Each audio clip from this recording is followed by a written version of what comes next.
ಚಿತ್ರನಟಿ Pooja Gandhi JDS ಸೇರ್ಪಡೆಗೊಂಡಿದ್ದಾರೆ.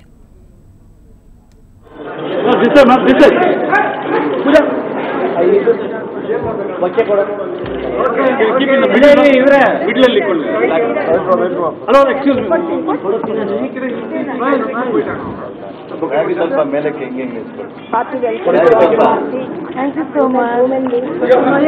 ಶುಭ ಕೋರ್ತೇವೆ. ಒಳ್ಳೆಯದಾಗಿ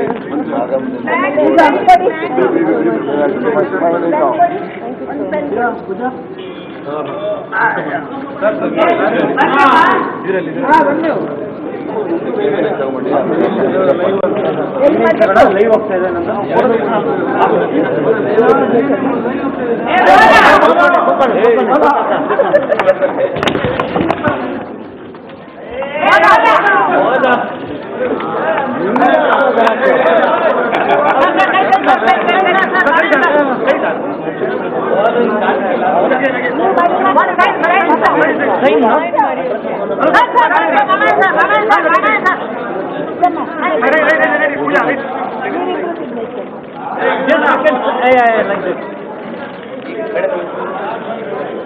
Kumara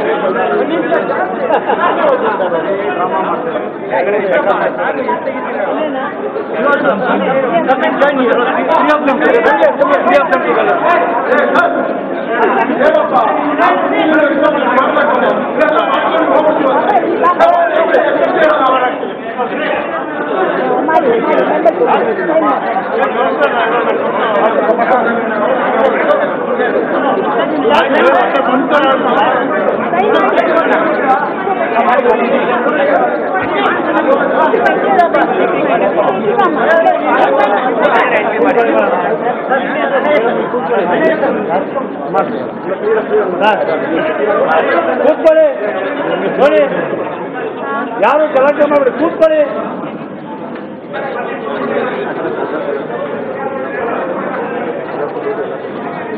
sir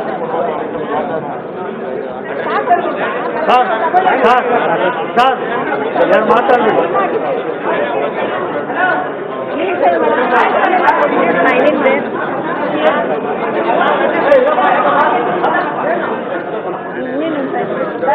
ಕೊಡ್ತೀನಿ, ನಿಮ್ಮ ಮೆಂಬರ್ಶಿಪ್ ಮಾಡಬೇಕು.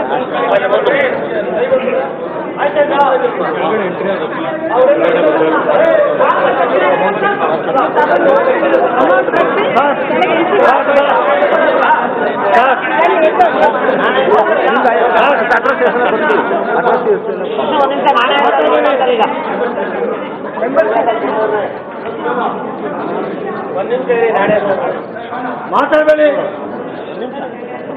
ಕರ್ನಾಟಕ ರಾಜ್ಯದ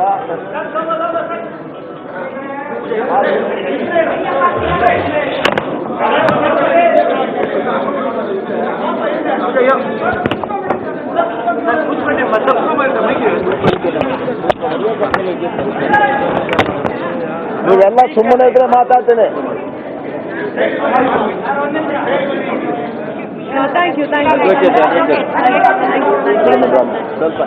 ಕರ್ನಾಟಕ ರಾಜ್ಯದ ಜಾತ್ಯತೀತ ಜನತಾ ದಳಕ್ಕೆ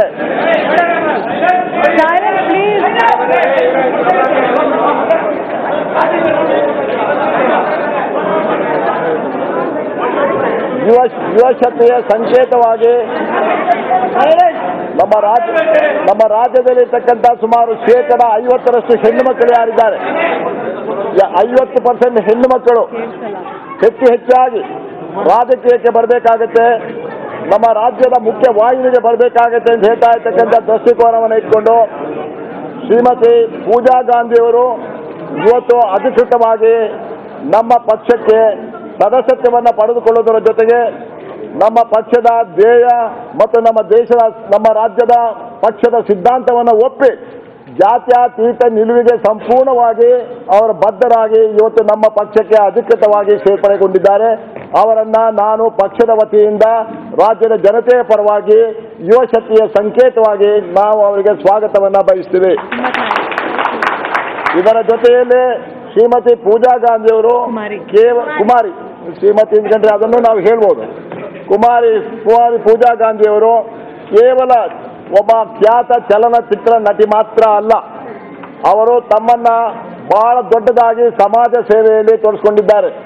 ತಮ್ಮದೇ ಆಗಿರ್ತಕ್ಕಂಥ ಒಂದು NGO ಸಂಸ್ಥೆಯನ್ನು ಕೂಡ ಕಟ್ಟಿಕೊಂಡು ಉತ್ತರ ಕರ್ನಾಟಕ ಭಾಗದಲ್ಲಿರ್ತಕ್ಕಂಥ HIV ಪೀಡಿತರಾಗಿರ್ತಕ್ಕಂಥ ರೋಗಿಗಳು ಯಾರಿದ್ದಾರೆ ಅವರ ಬಗ್ಗೆ ಹಲವಾರು ವರ್ಷಗಳಿಂದ ಅವರನ್ನು ಗುರುತು ಹಚ್ಚಿ ಅವರು ನಮ್ಮ ಮುಖ್ಯ ವಾಹಿನಿಗೆ ಬರಲಿಕ್ಕಿರ್ತಕ್ಕಂಥ ಕಾರ್ಯಕ್ರಮವನ್ನ ತಮ್ಮಿಂದ ತಾನಾಗಿ ಯಾರಿಗೂ ಸದ್ದು ಗದ್ದಲವಿದೆ ಹಲವಾರು ವರ್ಷಗಳಿಂದ ಮಾಡ್ತಾ ಬಂದಿರತಕ್ಕಂಥ ಕುಮಾರಿ ಗಾಂಧಿಯವರು ಇವತ್ತು ಏನಾಗಿತ್ತಂದ್ರೆ ಅಧಿಕೃತವಾಗಿ ಒಂದು ರಾಜಕೀಯ ಪಕ್ಷದ ಶಕ್ತಿಯನ್ನ ಬೆಂಬಲವನ್ನ ಪಡೆಯುವುದರ ಜೊತೆಗೆ ಅವರು ಮಾಡ್ತಾ ಇರ್ತಕ್ಕಂಥ ಈ ಸಾಮಾಜಿಕ ಕಾರ್ಯಕ್ರಮಗಳು ಯಾವುದಿದೆ ಆ ಕಾರ್ಯಕ್ರಮಗಳಿಗೆ ಹೆಚ್ಚು ಹೆಚ್ಚು ಒತ್ತನ್ನ ರಾಜಕೀಯ ಪಕ್ಷಗಳ ಮುಖಾಂತರ ಕೊಡಬೇಕು ಅಂತ ಹೇಳ್ತಾ ಇರ್ತಕ್ಕಂಥ ಹಿನ್ನೆಲೆಯಲ್ಲಿ ಕರ್ನಾಟಕ ರಾಜ್ಯದಲ್ಲಿ ಇರ್ತಾ ಇರ್ತಕ್ಕಂಥ ಇತರ ಪಕ್ಷಗಳಿಗಿಂತಲೂ ಜಾತ್ಯತೀತ ಜನತಾದಳ ಪಕ್ಷ ರಾಜ್ಯದ ಜನತೆಗೆ ಬಹಳ ಹತ್ತಿರದಲ್ಲಿರ್ತಕ್ಕಂಥ ಪಕ್ಷ, ಅವರ ಹೃದಯಕ್ಕೆ ಬಹಳ ಹತ್ತಿರದಲ್ಲಿರ್ತಕ್ಕಂಥ ಪಕ್ಷ ಅಂತ ಹೇಳೋದನ್ನ ರಾಜ್ಯದ ಜನತೆ ಈಗಾಗಲೇ 10 ವರ್ಷಗಳಿಂದ ನಮ್ಮ ಸರ್ಕಾರ ಆಡಳಿತದಲ್ಲಿದ್ದಂಥ ಕಾಲದಲ್ಲಿ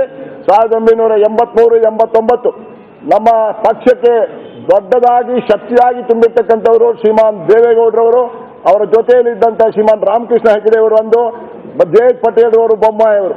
ಇವತ್ತು ನಮ್ಮ ರಾಜ್ಯಕ್ಕೆ ನಾನು ಹೇಳ್ತಾ ಇದ್ದೇನೆ ಬಹಳ ಶಕ್ತಿಯಾಗಿ ಇವತ್ತು ನಿಂತಿರ್ತಕ್ಕಂಥದ್ದು ನಮ್ಮ ವರಿಷ್ಠರಾಗಿರ್ತಕ್ಕಂಥ ಶ್ರೀಮಾನ್ ದೇವೇಗೌಡರು. ಅದರ ಜೊತೆಯಲ್ಲಿ ಯುವ ನಾಯಕರಾಗಿ ಕರ್ನಾಟಕ ರಾಜ್ಯದಲ್ಲಿ ರಾಜಕೀಯ ಪಕ್ಷಗಳಲ್ಲಿ ಒಬ್ಬ ನೇರವಾಗಿ ಜನರಿಗೆ ಬೇಕಾದಂಥ ನಾಯಕನಾಗಿ ಹೊರಹೊಮ್ಮಿರ್ತಕ್ಕಂಥವರು ನಮ್ಮ ರಾಜ್ಯಾಧ್ಯಕ್ಷರಾಗಿರ್ತಕ್ಕಂಥ ಶ್ರೀಮಾನ್ ಕುಮಾರಸ್ವಾಮಿ. ಈ ಹಿನ್ನೆಲೆಯಲ್ಲಿ ಇವತ್ತು ಪೂಜಾ ಗಾಂಧಿಯವರು ನಮ್ಮ ಪಕ್ಷವನ್ನು ಸೇರಿದ್ದಾರೆ. ಅವರು ಮಾಡ್ತಾ ಇರ್ತಕ್ಕಂಥ ಕಾರ್ಯಕ್ರಮಗಳು ಯಾವುದಿದೆ ಆ ಕಾರ್ಯಕ್ರಮಗಳಿಗೆ ಹೆಚ್ಚು ಹೆಚ್ಚು ಶಕ್ತಿಯನ್ನ ಈ ರಾಜಕೀಯ ಪಕ್ಷದ ಮುಖಾಂತರ ತುಂಬುವುದರ ಮುಖಾಂತರ ಕರ್ನಾಟಕ ರಾಜ್ಯದಲ್ಲಿ ಒಂದು ಗುಣಾತ್ಮಕವಾಗಿರ್ತಕ್ಕಂಥ ರಾಜಕೀಯ ಬದಲಾವಣೆಯನ್ನು ತರಬೇಕು ಅಂತ ಹೇಳ್ತಾ ಇರ್ತಕ್ಕಂಥ ಈ ರಾಜ್ಯದ ಜನತೆಯ ಬಯಕೆ ಯಾವುದಿದೆ ಈ ಬಯಕೆಗೆ ಅವರು ಕೂಡ ಸ್ಪಂದಿಸಿ ಇವತ್ತು ಮಹಿಳೆಯರ ಯುವ ಶಕ್ತಿಯ ಸಂಕೇತವಾಗಿ ಪೂಜಾ ಗಾಂಧಿಯವರು ಸೇರಿರ್ತಕ್ಕಂಥದ್ದು ನಾನು ಹೇಳ್ತಿದ್ದೇನೆ. ನಮ್ಮ ಪಕ್ಷಕ್ಕೆ ಒಂದು ದೊಡ್ಡಾಗಿರ್ತಕ್ಕಂಥ ಹೆಣ್ಣು ಮಕ್ಕಳ ಬಲ ಬಂದಿದೆ ಅಂತ ಹೇಳ್ತಾ ಇರ್ತಕ್ಕಂಥದ್ದನ್ನ ಈ ಸಂದರ್ಭದಲ್ಲಿ ಹೇಳಿದ್ರೆ ಅತಿಶಯೋಕ್ತಿ ಅಲ್ಲ. ಅದೇ ಸಂದರ್ಭದಲ್ಲಿ ನಮ್ಮ ಜೊತೆಯಲ್ಲಿ ನಮ್ಮ ಶಿಲ್ಪಾ ರೆಡ್ಡಿ ಅವರು, ಶಹೀನಾ ಅವರೆಲ್ಲರೂ ಕೂಡ ಯಾರು ಅಂತ ತಿಳ್ಕೊಂಡಿದ್ದೀರಿ, ಅವ್ರು ಯಾರು ಕೂಡ ನಾನು ಹೇಳ್ತೀನಿ ನಮ್ಮ ರಾಜ್ಯದಲ್ಲಿ ಇನ್ಫೋಸಿಸ್ ನಲ್ಲಿ ಕೆಲಸ ಮಾಡ್ತಾ ಇದ್ದಾರೆ ಸಾಫ್ಟ್ವೇರ್ ಇಂಜಿನಿಯರ್ ಆಗಿ. ಆ ಇನ್ಫೋಸಿಸ್ ನಲ್ಲಿ ಪರ್ಮನೆಂಟ್ ಎಸ್ಟಾಬ್ಲಿಷ್ಮೆಂಟ್ ಅಲ್ಲಿ ಕೆಲಸ ಮಾಡ್ತಾ ಇರ್ತಕ್ಕಂಥವ್ರು. ಅವರ ಜೊತೆಯಲ್ಲಿ ಸುಮಾರು 10 ನಿಮಿಷಗಳವರೆಗೆ ನಾವು ಮಾತನಾಡುವಾಗ ಅವರ ಮನಸ್ಸಲ್ಲಿ ಬಂದಿರತಕ್ಕಂಥ ಒಂದು ಚಿಂತನೆ, ಎಲ್ಲ ಯುವಕರು ಯುವತಿಯರು ಇವತ್ತು ರಾಜಕೀಯದಲ್ಲಿ ಇರ್ತಕ್ಕಂಥ ಆ ಒಂದು ಸ್ಥಳ ಯಾವುದಿದೆ ಆ ಸ್ಥಳವನ್ನ ನಾವು ಕೂಡ ಹೆಚ್ಚು ಹೆಚ್ಚಾಗಿ 50% ಇರ್ತಕ್ಕಂಥ ಮಹಿಳೆಯರು ನಾವು ಅದನ್ನು ತುಂಬಬೇಕು ಅಂತ ಹೇಳ್ತಾ ಇರ್ತಕ್ಕಂಥ ಚಿಂತನೆಯಿಂದ ನಮ್ಮ ಪಕ್ಷವೇ ಈ ಕರ್ನಾಟಕ ರಾಜ್ಯದಲ್ಲಿ ಭಾರತೀಯ ಜನತಾ ಪಕ್ಷಕ್ಕೂ ಮತ್ತು ಕಾಂಗ್ರೆಸ್ಗೂ ಪರ್ಯಾಯವಾಗಿರ್ತಕ್ಕಂಥ ಶಕ್ತಿ ಅಂತ ಹೇಳೋದನ್ನು ಸೈದ್ಧಾಂತಿಕವಾಗಿ ನಂಬಿ ಆ ಇಬ್ಬರು ಮಹಿಳೆಯರು ಮತ್ತು ಯುವತಿಯರು ನಮ್ಮ ಪಕ್ಷವನ್ನು ಸೇರಿರ್ತಕ್ಕಂಥ ಹಿನ್ನೆಲೆಯಲ್ಲಿ ಅವರಿಗೂ ಪಕ್ಷದ ವತಿಯಿಂದ ತಮ್ಮೆಲ್ಲರ ಪರವಾಗಿ ಹೃತ್ಪೂರ್ವಕವಾದ ಅಭಿನಂದನೆಯನ್ನು ಸಲ್ಲಿಸ್ತಾ ಇದ್ದೇನೆ. ಇನ್ನು ಮುಂದಕ್ಕೆ ನಾನು ಹೇಳ್ತೇನೆ, ಯಾವುದೇ ಸಂದರ್ಭದಲ್ಲಿ ಚುನಾವಣೆ ಬರಲಿ, ಇವತ್ತು 3 ತಿಂಗಳಲ್ಲಿ ಬರ್ತದೋ 1 ತಿಂಗಳಲ್ಲಿ ಬರ್ತದೋ 6 ತಿಂಗಳಲ್ಲಿ ಬರ್ತದೋ ನಾವು ಪಕ್ಷ ಸನ್ನದ್ಧರಾಗಿದ್ದೇವೆ. ಮುಂದಿನ ಚುನಾವಣೆಯಲ್ಲಿ ಕರ್ನಾಟಕ ರಾಜ್ಯದಲ್ಲಿ ಗುಣಾತ್ಮಕವಾಗಿರ್ತಕ್ಕಂಥ ಬದಲಾವಣೆಯನ್ನು ಜನತಾದಳ ಜಾತ್ಯತೀತ ಅಧಿಕಾರಕ್ಕೆ ಬರುವುದರ ಮುಖಾಂತರ ರಾಜ್ಯದಲ್ಲಿ ಒಂದು ಹೊಸ ರಾಜಕೀಯ ಆಯಾಮವನ್ನು ತರಲಿಕ್ಕಿರ್ತಕ್ಕಂಥದಕ್ಕೆ ಇವರೆಲ್ಲರ ಶಕ್ತಿಯನ್ನು ನಾವು ಕ್ರೋಢೀಕರಿಸಿಕೊಂಡು ಕೆಲಸ ಮಾಡ್ತೀವಿ ಅಂತ ಹೇಳ್ತಾ ಇರ್ತೀವಿ. ಹಿನ್ನೆಲೆಯಲ್ಲಿ ಅವರಿಗೆ ಇನ್ನೊಂದು ಬಾರಿ ತಮ್ಮ ಪರವಾಗಿ ನಮ್ಮ ಪರವಾಗಿ ಪಕ್ಷದ ಪರವಾಗಿ ಅವ್ರನ್ನ ಸ್ವಾಗತ ಮಾಡ್ತೀನಿ.